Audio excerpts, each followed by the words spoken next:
पहले के ज़माने अब के ज़माने में जहाँ हर चीज़ में बदलाव आया है, तो बहुओं की स्थिति में बदलाव क्यों नहीं। ज़रा जल्दी से उठ जा और रसोई में आकर मेरी मदद कर। रेणुका जी ने रसोई में आवाज़ लगाते हुए कहा। विधि आधी नींद में सो रही थी। उसकी आंखें ही नहीं खुल रही थी। वो कोशिश कर रही थी पर कैसे उठती। रात को 1 बजे सोई थी और सुबह 6 बजे कैसे नींद खुल जाती। पर मम्मी की आवाज़ पर आवाज़ आए जा रही थी। सोने दो बच्ची को, रात को देर से सोई है। पापा उमेश जी अखबार पलटते हुए बोले। हाँ, लाड़ लड़ा लो, अब ससुराल जाने वाली है। वहाँ भी ऐसे सोएगी तो पर कौन संभालेगा। वहाँ तो सासू माँ को बस काम ही चाहिए होगा। बहू ऐसे सोती रहेगी तो पूरा घर भूखा ही रह जाएगा। 2 महीने बाद शादी है। पहले तो आप दोनों ने अपनी बहुत मनमानी कर ली है, पर अब मैं एक ना सुनूंगी। ऐसे ही सोती रहेगी तो उसकी जल्दी उठने की आदत ही नहीं पड़ेगी और उसकी सास मुझे ताने मारेगी। रेणुका जी गुस्से में फिर चिल्लाई। विधि जल्दी उठकर आ, 6 बज गए हैं। इस बार आवाज़ सुनकर विधि नीचे उतरकर आ गई। क्या मम्मी, आपने तो एक ही लगा रखी हो। रात को इतनी देर से सोई थी तो सुबह जल्दी उठने कैसे आंखें खुलेगी। नींद आ रही है और रोज तो बिस्तर पर चाय देती हूँ, आज नहीं दोगी तो क्या। वो अंगड़ाई लेते हुए बोली। नहीं, आज से तू रोज सबके लिए चाय बनाएगी। अब तो तू ससुराल जाने वाली है तो तुझे इन 2 महीनों में बहुत कुछ सिखाना है, नहीं तो वहाँ एडजस्ट नहीं हो पाएगी। मुझे नहीं पता कि ससुराल क्या होता है। चल सबके लिए चाय चढ़ा दे। रेणुका जी ने कहा। आप भी कमाल करती हो मम्मी, मैं 2 महीने बाद ससुराल जाने वाली हूँ तो आपको मेरे लाड़ करने चाहिए और आप तो मुझसे काम करवा रही हो। हाँ बेटी, लाड़ तो मैंने तेरे बहुत करूँगी। तू तो फिर उड़ जाएगी, मेरे आंगन को सूना कर जाएगी, पर मैं तुझको पक्का करके भेजूँगी ताकि मुझे वहाँ कोई दिक्कत नहीं आए। तेरा लाड़ करूँगी पर काम का लाड़ नहीं करूँगी। विधि ये सुनकर चाय बनाने में लग गई। चाय बनाकर वो बाहर आ गई। मम्मी और क्या करना है, मुझे अपने कमरे में जाना है, ऑफिस का काम है। रात को पूरा नहीं हो पाया था। और मम्मी, अब जमाना बदल गया है। आपकी बेटी वर्किंग है, कमाती है, फिर आप क्यों डरती हो। ससुराल को हवा बना रखा है। मेरा घर है और मुझे वहाँ पर जाना है।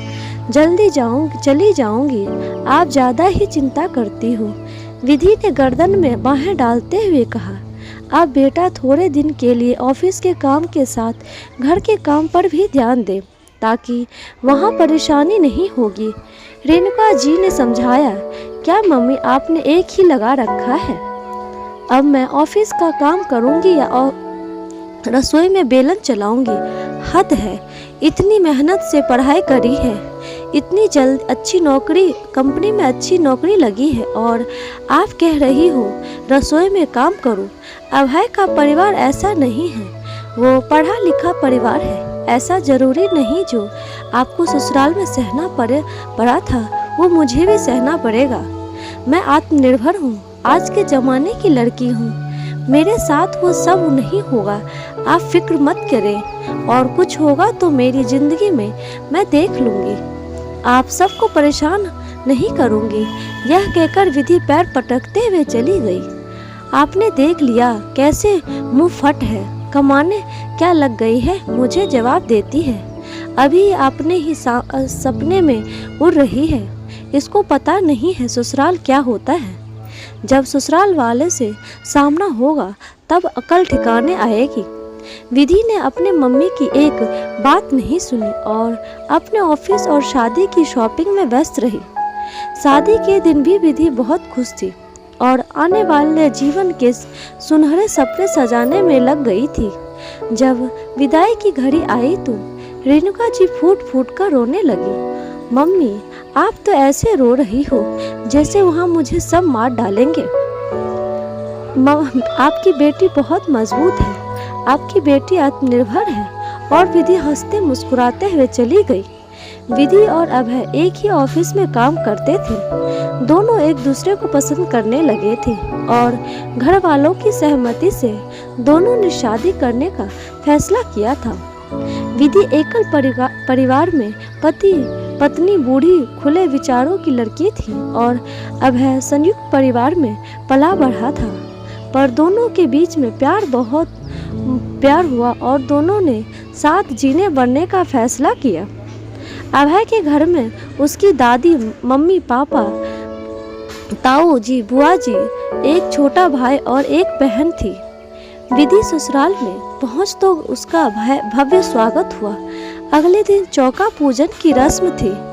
उसने सोचा था कि वो YouTube से देखकर हलवा बना लेगी, पर वो ढंग से बना नहीं पाई। सास ने तो कुछ नहीं कहा, पर दादी सास और ताई सास ने मुंह बना लिया। बहू को केवल कमाना ही आता है या कुछ बनाना भी आता है, यह सुनकर विधि को बहुत बुरा लगा। रात को कमरे में वो अभय को बोली, हलवा इतना बुरा भी नहीं था। दादी ने तो मुझे आज ताना दे मारा। मैं एक आत्मनिर्भर लड़की हूँ, रोज रोज के ताने नहीं सुनूंगी। अभय ने उसे समझाया कि दादी पुराने जमाने की लड़की है, फिर ससुराल में तो सबको सुनना ही पड़ता है। तुम्हारा क्या मतलब है? ससुराल में सबको सुनना ही पड़ता है। मैं कमज़ोर नहीं हूँ जो सबके ताने सुन लूँगी, मुझे जवाब देना आता है। अभय विधि को शांत कराता है, फिर कहता है, सोने से पहले अलार्म लगा लेना, तुझे जल्दी उठना होगा, नहीं तो दादी और ताई जी गुस्सा हो जाएगी। ये सुनते ही विधि भड़क उठती है। कल तो संडे है और हमें ऑफिस भी नहीं जाना है, तो मैं जल्दी उठकर क्या करूँगी? विधि, मुझे तो ऑफिस ने कहा था कि मैंने तुम्हें कह दिया, आगे मुझे पता नहीं। अब विधि को अपनी मम्मी की बात याद आई तो ससुराल में जल्दी उठना पड़ता है। उसने बेमन से अलार्म लगाया और सो गई। सुबह बड़ी मुश्किल से उठी और कमरे से बाहर आ गई। तभी ताई सास बोली, बहू जल्दी से नहाकर आ जा और रसोई संभाल ले, सबके लिए चाय नाश्ते की तैयारी कर ले और बाथरूम का दरवाज़ा जरा धीरे से खोलना, अभय की नींद खराब नहीं होनी चाहिए। यह सुनकर विधि स्तंभ हो गई। अभय और वो दोनों ही एक साथ सोए थे, एक ही ऑफिस में काम करते हैं, फिर भी अभय की नींद खराब नहीं होनी चाहिए। और उसकी नींद का क्या? विधि तैयार होकर आ जाती है, तभी रसोई में सास आती है और कहती है, नाश्ते में इडली सांभर बना लो, अभय को बहुत पसंद है, और दादी जी के लिए दलिया बना देना, तुम्हारे ताऊ जी के लिए थोड़ा सा उपमा बना देना, और देवर विजय के लिए प्रोटीन शेक और ननद टीना के लिए वेजिटेबल ओट्स बना देना। तुम तैयारी में लग जाओ और कुछ सामान चाहिए तो बताना, मैं मंदिर जा रही हूँ। सबसे पहले सबके लिए चाय चढ़ा दी। विधि की बात सुन बिना ही उसकी सास चली गई।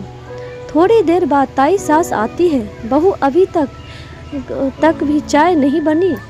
विधि चाय तो बना देती है पर आगे कुछ काम नहीं करती, सबको चाय पकड़ा देती है। इतने में सास पूजा करके आ जाती है। बहू नाश्ते की भी तैयारी साथ में कर लेती। अब बहू को इतनी फुर्ती तो रखनी चाहिए। इतने में अभय उठकर आ जाता है। विधि भी चाय पी रही होती है तो दादी सास बोलती है, बहू पहले अभय को चाय दे देती तो तू तो बाद में पी लेती। विधि चुप रह जाती है। उसे अपनी मम्मी रेणुका की बात याद आती है। ससुराल में तो सबको सहना होता है, चाहे जमाना कितना भी बदला क्यों नहीं जाए। लेकिन विधि हिम्मत जुटाती है और सबके सामने बोल देती है, मुझे खाना बनाना ज़्यादा नहीं आता है, मैं हमेशा ही पढ़ाई लिखाई में और नौकरी में व्यस्त रही हूँ, तो ये सब चीज़ें नहीं सीख पाई, मुझसे ये सब नहीं होगा। फिर मैं अपनी नौकरी करूँगी या रसोई संभालूँगी। रसोई पहले की तरह मम्मी जी और ताई जी ही संभाले। मुझसे ये सब नहीं हो पाएगा। ये सुनते ही सब चौंक जाते हैं। तभी दादी सास बोलती है, बहू नौकरी करती है, हमें भी पता है, पर तेरी माँ ने तुझे खाना बनाना नहीं सिखाया। ये तो हर लड़की को आना चाहिए। ये ज़रूरी भी है, वरना अपने पति और बच्चों को क्या बनाकर खिलाएगी।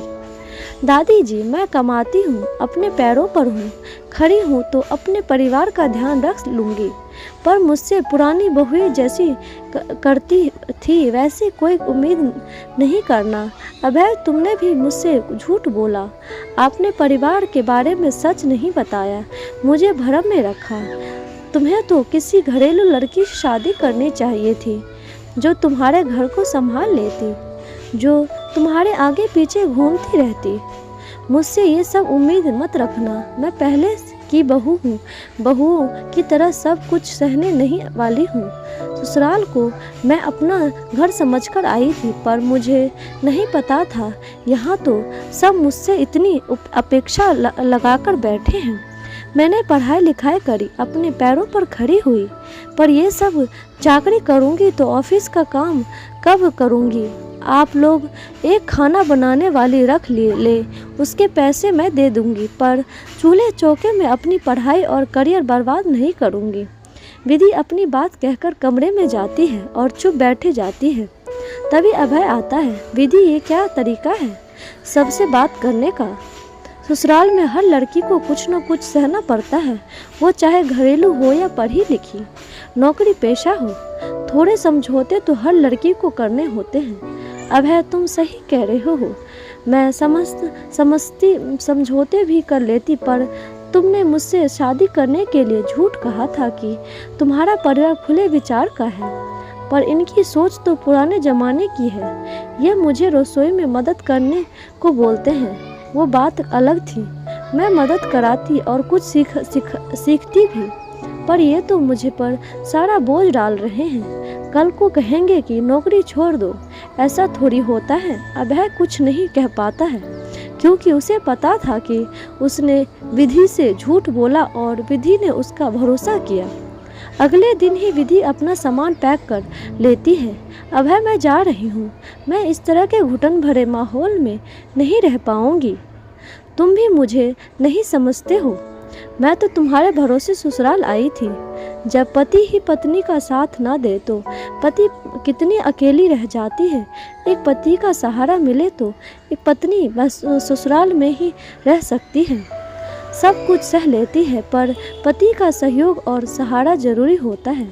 विजय भैया भी नौकरी करते हैं, वो भी तो शालिनी को पसंद करते हैं। वो भी कल को बहू बनाकर इस घर में आएगी तो वो ऐसे माहौल में कैसे रह पाएगी, जहाँ पढ़ाई और नौकरी से ज़्यादा बहुओं को रसोई में क्या आता है और क्या नहीं, ये ज़रूरी समझा जाता है। टीना भी तो नौकरी करती है, वो भी अपने लिए नौकरी वाला लड़का ढूंढेगी। कल को वो भी ससुराल जाएगी तो वो सब सहन करेगी तो आप सबको बुरा लगेगा। बेटी के लिए दर्द आएगा तो वो भी दर्द बहू के लिए क्यों नहीं आ सकता है। मैं नहीं मानती कि ससुराल में लड़की को सब सहना होता है। पहले की लड़कियां उपेक्षा थी, कमज़ोर थी, आत्मनिर्भर नहीं थी, तो सब सहन करके चलती थी। ससुराल वालों को हाथों की कठपुतलियां बन जाती थी, जैसे कहा वैसे कर दिया। पर मैं आजकल के ज़माने की हूँ, फिर मैं यही सब दकियानुसी बातें सहन करूँगी तो मेरी पढ़ाई लिखाई और आत्मनिर्भरता का क्या फ़ायदा। अभय और विधि का बातचीत सुनकर सभी आ जाते हैं। तभी विजय बोलता है, मम्मी भाभी सही कह रही हैं, वो नौकरी करेगी कि सुबह रात खाना बनाने में लगी रहेगी। मैं भी शालिनी को पसंद करता हूँ और उसी से शादी करूँगा, वो भी नौकरी पेशा है। कल को आप जो व्यवहार भाभी के साथ कर रहे हैं वही सब परिवार की छोटी बहू के साथ भी करेंगे। बहुएं केवल घर खाना बनाने के लिए नहीं आती हैं, उनकी जिंदगी भी होती है, जो शादी होते ही ससुराल आते ही चूल्हे में झोंक दी जाती है। तभी ननद टीना भी बोलती है, विजय भैया सही कह रहे हैं, मैं भी ये सब बातें नहीं मानूंगी। मेरी अपनी ज़िंदगी होगी तो मैं इस तरह से रसोई घर में बर्बाद नहीं करूंगी। अभय की दादी, ताई और मम्मी कुछ नहीं कह पाते हैं और खाना बनाने वाली रखने के लिए मौन स्वीकृति दे देते हैं। थोड़ी देर बाद रेणुका जी का फ़ोन आता है। विधि बेटा, क्या हुआ? तू घर पर आ रही थी, कोई परेशानी थी क्या? तूने बताया भी नहीं। मम्मी, कोई परेशानी नहीं थी, सब कुछ ठीक है। आपसे मिलने का मन था। अब अगले रविवार को आऊँगी। मैं सब संभाल लिया है। मैं कमज़ोर नहीं हूँ, आत्मनिर्भर सशक्त हूँ, अपनी बात कहना जानती हूँ। मम्मी, ससुराल में सब सहना नहीं होता है, बल्कि कहना भी होता है। और विधि मुस्कुरा दी। पाठकों, पहले के ज़माने और अब के ज़माने में जहाँ हर चीज़ बदलाव आया है, तो बहुओं की बदलती स्थिति को भी स्वीकार करना चाहिए। दोस्तों, आपको ये कहानी कैसी लगी?